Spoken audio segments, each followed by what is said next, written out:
Salut à tous, on se retrouve aujourd'hui pour parler du Real Madrid en ce lundi 17 janvier. Et quoi de mieux pour commencer qu'une photo de la joie des joueurs du Real Madrid hier avec le trophée de la Super Coupe d'Espagne, bien sûr, en ce lendemain de finale, les gars. Vous savez, bien sûr, que le Real Madrid a remporté cette finale. Donc voilà quelques photos de la joie des joueurs madrilène avec ce premier trophée pour cette nouvelle saison, surtout pour cette nouvelle année 2022 bien sûr. Donc parfait bien sûr, champion cette équipe madrilène.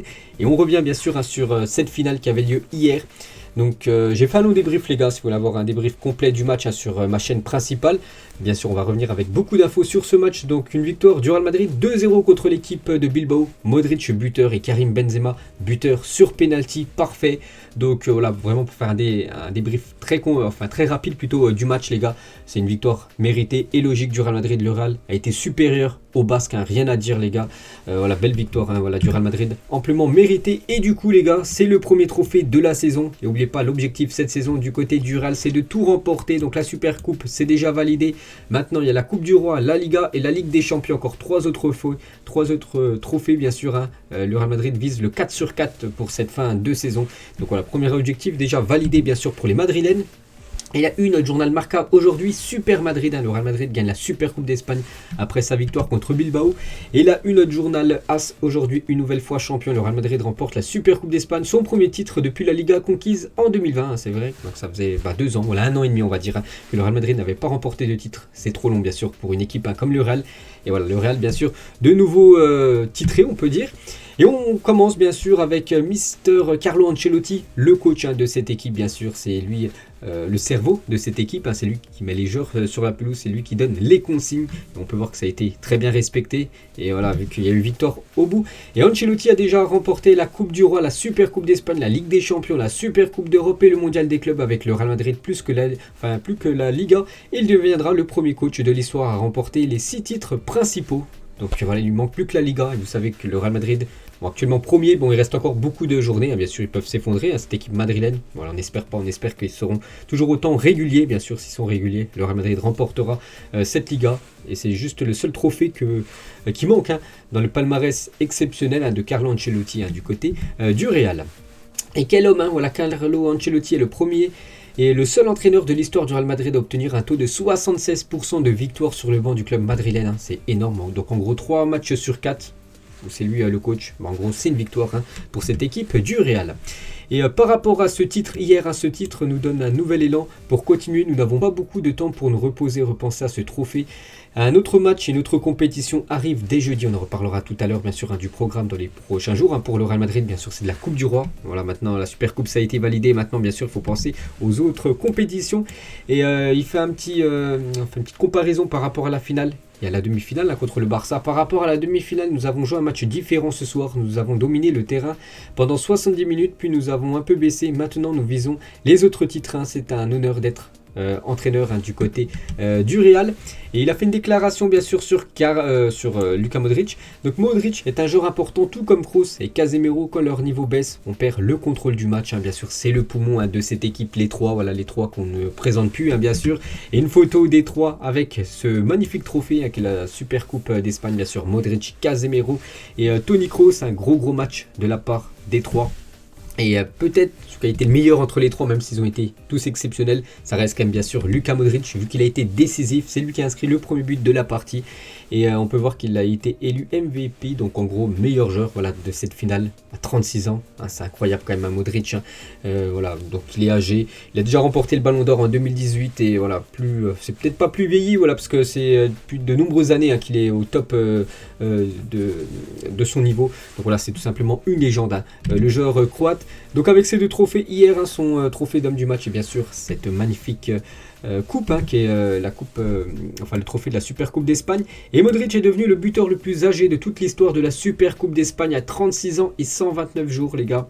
Donc il va bientôt sur ses 37 ans. Et voilà, c'est lui le plus vieux buteur de l'histoire de cette Super Coupe d'Espagne. Encore un record à mettre en plus, bien sûr sur le palmarès déjà XXL de Luka Modric. Et il a dit, j'essaie toujours de donner le meilleur de moi-même, d'aider l'équipe autant que je peux, j'en profite comme jamais auparavant. J'ai toujours apprécié, mais à cet âge tu en profites même plus parce que tu ne sais pas combien de temps tu vas durer. Je me sens bien, donc tu me dis que tout va bien pour lui, voilà, dans sa vie niveau football, il est au top de sa forme. Il a aussi dit, je suis madridista. Je joue pour le meilleur club du monde, j'espère que nous gagnerons beaucoup de trophées et qu'on se verra tous à Cibeles à la fin de la saison. Un petit rappel les gars, Cibeles c'est une grande place du côté de Madrid et souvent les joueurs du Real Madrid quand ils remportent un trophée en fin de saison, ils vont célébrer sur cette place avec tous les fans du Real. Donc voilà, il aimerait y aller en fin de saison, c'est-à-dire bien sûr que le Real Madrid gagnerait un trophée, la Ligue des Champions ou la Liga, pourquoi pas les deux bien sûr. Il a aussi dit par rapport à sa prolongation, n'oubliez pas qu'il est en fin de contrat là, toujours officiellement les gars, dans quelques mois, mais il n'est plus sous contrat du côté du Real. Ma prolongation, j'ai une très bonne relation avec le club et j'en suis sûr que nous arriverons à une solution qui soit la meilleure pour tout le monde. Mon souhait est connu et j'espère que le club souhaite également. Donc voilà, son souhait bien sûr c'est de continuer et normalement d'après les dernières infos qui fuitent, il devrait signer une saison supplémentaire au moins jusqu'en 2023. Donc en gros le Real Madrid, c'est des joueurs âgés, ils prolongent d'une année à une année bien sûr. Voilà, ces joueurs tant qu'ils sont performants. Donc voilà, Modric c'est quasiment sûr continuera du côté du Real. Une photo de Modric avec Karim Benzema, les deux buteurs de cette finale. C'est une photo qui date d'avant la finale. Ils étaient déjà collés bien sûr et les deux ont été décisifs lors de cette finale. Et cette fois-ci, on va parler de Karim Benzema et avec son but sur penalty. Donc il a inscrit son 24e but avec le Real Madrid cette saison, toute compétition confondue. Une énorme saison bien sûr pour KB9. Et c'est vrai que lors de cette super coupe d'Espagne en 2 matchs, les gars, il a été décisif. Donc déjà, il a marqué à chaque match demi et la finale. Et on peut rajouter aussi une passe D lors du match contre le FC Barcelone, bien sûr encore présent dans les grands rendez-vous, le capitaine de cette équipe du Real. Et avec son trophée remporté hier, c'est déjà son 20e titre avec le Real Madrid, une légende totale. Le record c'est 23 titres du côté du Real pour 2 joueurs ex-aequo et Benzema est à 20 titres pour vous dire que c'est exceptionnel. Donc je sais pas trop, Liga remporté, il a remporté 4 fois la Super Coupe d'Espagne, voilà, il a déjà remporté beaucoup de fois, 4 fois la Coupe du Monde des clubs ou même 4 fois la LDC. Et si on prend en compte tous ces autres trophées remportés, avec par exemple Lyon, son ancien club, et l'équipe de France, ça lui fait en tout 28 trophées remportés. C'est tout simplement le joueur français le plus titré de l'histoire. Donc 20 avec le Real, 7 avec Lyon et 1 avec l'équipe de France. Une photo bien sûr, toujours de KB9 avec ce beau trophée voilà, de la Super Coupe d'Espagne, la Team France, les joueurs français récompensés hier, Ferland Mendy aussi qui a fait un bon match hier, et Camavinga, l'autre français de cette équipe. On peut voir la team espagnole, beaucoup d'Espagnols, Ceballos, je sais pas, on peut voir Isco, on peut voir Asensio, ou même je sais pas, Vasquez qui a joué titulaire hier lors de cette rencontre. Et pour continuer avec Vasquez, nous avons dominé le jeu et nous méritons de gagner, nous voulions jouer de l'arrière ce soir, c'était le plan, heureux d'avoir remporté 13 titres avec ce club, j'espère en gagner beaucoup, bien sûr. Lucas Vasquez, un peu le genre couteau suisse de cette équipe, joue un peu partout, que ce soit en attaque, milieu de terrain ou même défenseur, la preuve hier. La team Brésil les gars, vraiment les joueurs importants du Brésil. Voilà, bien sûr Marcelo, une légende du côté du Real, même malgré qu'il joue un petit peu moins, mais voilà, Vini, Militao, Casemiro, 3 joueurs cadres, et Rodrigo, voilà, de temps en temps titulaire. Hier il était titulaire, il a fait un gros match bien sûr, Rodrigo. Et on revient les gars sur Marcelo, donc il est devenu hier à égalité avec Gento, le joueur le plus titré de l'histoire du Real Madrid. Voilà, 23 trophées pour le Brésilien. Regardez ce classement les gars. Donc 23, Marcelo, Gento. Il devance maintenant Sergio Ramos à 22. On peut voir que Benzema, je l'ai dit juste avant, 20 trophées. Donc voilà, Marcelo les gars, s'il y a une Ligue des Champions ou une Liga en fin de saison, même la Coupe du Roi, il deviendrait tout simplement le joueur le plus titré de l'histoire du Real. Légende totale du côté du Real. N'oubliez pas que lui, contrairement à Modric qui devrait prolonger d'une saison supplémentaire, Marcelo lui ne devrait pas prolonger. Voilà, il devrait quitter cette équipe du Real. Donc il peut encore potentiellement remporter 3 trophées et monter à 26 trophées, bien sûr, Marcelo.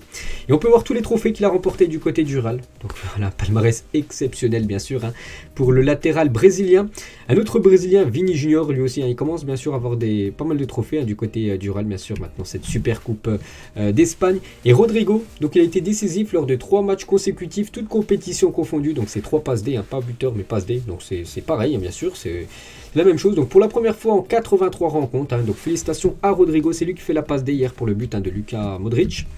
Une photo voilà, de Rodrigo avec Modric, bien sûr, les deux qui ont été décisifs sur le but de l'ouverture hier, du score. Nos amis belges, donc Thibaut Courtois, gros match de Thibaut Courtois et Eden Hazard qu'on parlera juste après. On commence déjà avec Thibaut Courtois, un monstre. Voilà, l'équipe de Bilbao a obtenu un penalty en fin de match, tiré par Garcia et arrêté par Courtois. Pourtant, on pensait que Courtois a battu, hein, voilà, il a plongé, mais avec son grand pied, puis voilà, avec surtout que sa grande taille, il fait plus de 2 mètres. Thibaut Courtois, il a réussi à détourner le ballon. Voilà, on voyait pratiquement une reprise de volée hein, du gauche. Incroyable, bien sûr, cet arrêt de Thibaut Courtois. Et on se souvient tous de ses débuts catastrophiques avec le Real Madrid, a beaucoup critiqué. Vous vous souvenez à son arrivée avec Keylor Navas. Vous vous souvenez, il y avait Navas et Courtois. Donc Courtois gaulé, hein, parce qu'il venait juste d'être acheté. Alors qu'ils avaient pas mal de boulettes. Les supporters du Real voulaient que Navas revienne, bien sûr, numéro 1. Et du coup, depuis, hein, ça va bien mieux. Hein, depuis comme le départ de Keylor Navas au Paris Saint-Germain. Voilà, maintenant, c'est lui le numéro 1 de cette équipe. Et voilà, c'est impossible maintenant de le remplacer aujourd'hui. Hein, c'est le meilleur gardien du monde. On peut le mettre voilà, dans le top 3, bien sûr, des meilleurs gardiens actuellement de la planète. Toujours avec Courtois et les autres gardiens, on peut voir Luna, on peut voir aussi l'entraîneur des gardiens, bien sûr, hein, très content. Alors lui aussi, hein, de remporter, parce qu'il fait partie aussi hein, de ce titre, hein, de la Super Coupe d'Espagne. Et pour parler de l'autre Belge, hein, Eden Hazard, regardez... on va pas appeler ça la joie d'Eden Hazard, plutôt la déception d'avoir remporté un trophée pour Eden Hazard. Voilà qu'actuellement, on sait que sa situation n'est pas ouf. Hein. C'est que lors de la demi-finale, il n'a pas joué. Lors de la finale hier, il n'a pas joué. C'est que lui, il a envie de jouer. Eden Hazard, hein, c'était un joueur de classe mondiale à l'époque. Maintenant, voilà, on peut plus le considérer un joueur de classe mondiale. Et quand on voit tous les autres joueurs, regardez les sourires de Vasquez, Ceballos, Ferland Mendy ou même Camavinga, et on voit Eden Hazard, voilà, il pense à autre chose, les gars. On en parlera tout à l'heure, bien sûr, hein, de la décision prise d'Eden Hazard. On va parler de David Alaba, les gars, premier trophée hein, pour David Alaba. J'espère que ça sera le premier d'une longue série, hein, bien sûr, pour le défenseur autrichien. On pensait qu'il allait être forfait pour le match et du coup, il a quand même commencé titulaire. Donc il a fait un match correct, bien sûr, hein, David Alaba, en plus, hein, l'équipe du Real n'a concédé que très peu d'occasions hier. Asensio, bien sûr, avec le trophée, un nouveau trophée hein, pour le joueur espagnol. La même chose hein, pour Nacho, qui avait fait un gros match, hein, vous vous souvenez, contre l'équipe du Barça. Bon, là, il a été remplaçant, vu qu'Alaba avait été titulaire. Alors, de la finale, lui s'en fiche, bien sûr. Hein. Donc, il y a le trophée au bout. Carvajal, il ne faut pas oublier Carvajal. Il n'y a pas de photo de Carvajal avec le trophée. N'oubliez pas qu'il a été testé positif au Covid-19 samedi, donc du coup il était forfait hein, pour la finale, c'est pour ça que Vasquez l'a remplacé, un côté droit, on ne l'oublie pas bien sûr hein, à Carvajal, ce trophée et la médaille bien sûr il va la recevoir. Hein. Les travailleurs de l'ombre aussi, c'est tous ceux du staff, voilà, les préparateurs physiques, voilà, il y a un petit peu tout le monde, bon je ne sais pas exactement leur poste, mais bien sûr là c'est... Ces personnes du staff de Carlo Ancelotti, eux aussi bien sûr sont récompensés avec une médaille de la Super Coupe d'Espagne. Et Florentino Pérez, un petit mot par rapport à ce titre, hein. Je suis comme tous les Madridistas, je suis ravi d'avoir remporté notre premier titre cette saison et d'avoir très bien commencé. Nous avons pris un virage avec un nouveau coach et de nouveaux joueurs, c'est une grande satisfaction. N'oubliez pas que là, Ancelotti c'est quand même l'après Zidane. Zidane, il fallait faire aussi bien. Zidane a remporté des Ligas, il a remporté des Ligues des Champions, 3 d'affilée, donc il fallait faire aussi bien. Pour l'instant, Ancelotti, hein, c'est quand même l'entraîneur parfait hein, pour remplacer Zizou, hein, la preuve, avec les derniers matchs. Et voilà, la position par exemple aussi du Real au classement de la Liga, ils sont premiers. Bref. Ensuite, donc le prochain match, voilà, la Super Coupe c'est validé, donc maintenant on pense directement au prochain match, donc ça arrive très prochainement, ça arrive dès jeudi, on est le 17, donc jeudi là, à 19h, le Real se déplace du côté de Elche pour un, je crois que c'est le 8e, voilà, 8e de finale, donc voilà le programme, Elche Real, ensuite Real Elche, donc cette fois-ci c'est du championnat, il se retrouve 3 jours après, Real Madrid Grenade et Villarreal, Real Madrid, puis après PSG Real Madrid, il arrive hein, ce match choc. Ce match de Ligue des Champions contre le Paris Saint-Germain. Donc voilà le programme. Hein. Donc voilà, plus les matchs vont passer, plus ça va monter quand même en intensité. Hein, bien sûr, jusqu'à ce 15 février. Et on revient les gars sur Eden Hazard. Donc on avait parlé juste avant. On pouvait voir hein, qu'il était un petit peu déçu. Et d'après les dernières infos, il veut quitter le Real Madrid. Donc voilà, plusieurs sources hein, confirment l'envie de départ hein, d'Eden Hazard du Real. Donc sa situation sportive trouve aussi écho à sa situation médicale, alors que le staff médical préconisait une nouvelle opération. Le président Pérez a insisté pour l'éviter, souhaitant le faire jouer pour le vendre. Donc voilà les gars, il a pris sa décision, Eden Hazard. Il a fait le tour hein, et surtout il joue plus. Voilà, récemment il est un petit peu marre. Il veut retrouver des minutes tout simplement et au Real Madrid. Voilà, on peut voir même que les remplaçants, les Asensio, les Rodrigo sont meilleurs hein, qu'Eden Hazard. Alors qu'ils ont coûté bien moins cher hein, que le joueur belge. Donc voilà, Eden Hazard, les gars, devrait normalement hein, quitter cette équipe du Real. Je pense pas qu'il quittera quand même le Real Madrid cet hiver. Je pense que ça sera plus l'été prochain. Donc voilà, ça sera, on peut le dire, hein, ça a été un flop quand même du côté de l'Espagne. On va parler de Karim Benzema. Donc pour ceux qui ont vu samedi, donc avant-hier les gars dans les kiosques, on a pu voir le magazine France Football qui est sorti. Il y avait des déclarations de Karim Benzema. On va revenir hein, sur quelques déclarations. Tout d'abord, j'aime le foot quand ça joue en une touche, que c'est fluide avec du mouvement, de la prise de risque et à chaque fois que je joue, c'est ce que je fais et que je ne vais jamais changer. C'est comme conduire une Ferrari, le jeu que ça soit beau et élégant. Donc voilà ce que dit Benzema, il adore le jeu en une touche bien sûr, que ça soit fluide, que ça aille vite bien sûr. Et il dit quand je joue, j'essaie de respecter le foot car je l'aime, je ne peux pas tirer dans un angle fermé alors qu'un coéquipier est démarqué, je vais lui passer le ballon, j'essaie de rendre les autres meilleurs, faire le bon appel, la bonne passe. C'est vrai que ça, il a totalement raison, on le voit bien sûr Benzema, beaucoup collectif bien sûr, il voit un coéquipier qui est mieux placé que lui pour tirer, il fera bien sûr la passe, il va pas penser directement à marquer, malgré que c'est quand même un numéro 9. Il dit le 9 idéal, un mec qui sache autant porter par des mouvements, des possessions de balles et des passes décisives que marquer. Si je suis le 9 idéal, oui, mais je parle de comment je vois ce rôle, je suis devenu le 9 que je voulais être. Et voilà, c'est plutôt pas mal le 9 qu'il est, parce que c'est actuellement l'un des meilleurs numéro 9 au monde. Toujours avec lui, des limites à mon jeu, actuellement non, je me trouve au max, je dois juste rester à ce niveau, il manque juste des trophées. Bon, même s'il a remporté encore un trophée, le 20e avec le Real Madrid, il va en remporter encore plus, bien sûr Benzema, on peut le comprendre. Après, nous pouvons toujours nous améliorer, mais je ne vois pas quel niveau en fait. Il dit aussi, j'ai pris beaucoup de choses de Zidane et Ronaldo. Zizou, ses contrôles, savoir faire la bonne passe, le bon dribble. Ronaldo, la prise de risque, le dribble, le but. Après, je ne fais pas comme eux parce qu'ils se situent très haut. Donc quand tu parles de Ronaldo, je crois que c'est plutôt Ronaldo R9. Il ne parle pas de Cristiano Ronaldo. Bon, après, voilà, c'est un peu les mêmes caractéristiques, bien sûr, sur CR7, bien sûr. Légende totale aussi du côté du Real. Je ne cherche pas à ridiculiser l'adversaire, je fais le dribble parce que je dois le faire. L'essentiel consiste à faire mon match, aider mon équipe à gagner. Je ne suis pas trop dans ces trucs, je veux rendre le geste utile, chercher le geste juste. Voilà, c'est pas un technicien, on va dire Karim Benzema. Bon, il arrive quand même à faire des crochets, tout ça. Mais voilà, c'est pas un joueur qui va faire je sais pas, des passements de jambes de ouf comme la Neymar et tout. Voilà, vraiment lui il cherche le truc le plus simple et surtout le truc le plus efficace, bien sûr, c'est ce qu'on lui demande dans le foot. Toujours avec Benzema dans le foot d'aujourd'hui, ça va beaucoup plus vite qu'auparavant. Je pense déjà à ce que je vais faire après. Donc j'ai 2 coups d'avance quand je reçois le ballon. Je vais toujours chercher la meilleure chose à faire. On ne consomme plus le foot comme avant. On ne prend plus la peine de regarder ce qu'un gars fait sur le terrain, mais uniquement qui a marqué. C'est devenu un sport où on regarde des statistiques, il faut s'y habituer et je m'y adapte très bien. C'est que souvent, par exemple, tu n'as pas vu le match, tu vas demander directement qui a marqué, tu vas pas dire qui a fait un bon match. Non, c'est plutôt qui a marqué dans ce match. On s'en fiche un petit peu de qui a fait un bon match. C'est que maintenant on regarde souvent les stats, bien sûr, dans le football.